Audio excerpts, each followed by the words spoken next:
জীবিত আছে। আমি কোন কথাটা মিথ্যা বলতেছি আপনি বলেন। আপনি বলেন যে তাহলে তামিম দালালকে নিয়ে কিছু, তামিমও তো দালাল ভাই। আরে ভাই যখন আমাদের দেশের স্বার্থ নিয়ে কথা এলো, আমার পাকা ধানে মই দিই নেই।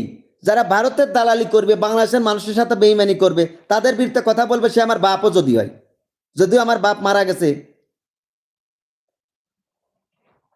আপনি যতটা কথা বলতেছেন শক্তিশালী দালালি, শক্তি, দালালি আর মিথ্যে না, একটাও আমি দালালি বলতেছি না। আমি একটাও দালালি বলতেছি না। আমি একটাও দালালি কথা বলিনি। কোনটা মিথ্যে? ও কি আপনার পাকা পাকা ধানে মই দিই নেই ভাই। এ যথেষ্ট অনিয়ম দুর্নীতি করেছে, এমন এমন এমন এমন খেলা যে নিজের মানে 100 পুরানোর জন্য, 50 সেঞ্চুরি করার জন্য, 50 করার জন্য ও দলকে হারাই দিছে এই সাকিব আল।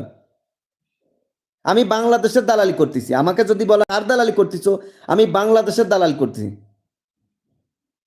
তামিম ইন্ডিয়ার পক্ষে বলিছে যে আমাদের ভারতে খেলতে যাওয়া উচিত ভবিষ্যৎ ক্রিকেটের জন্য। আর ক্রিকেট একটা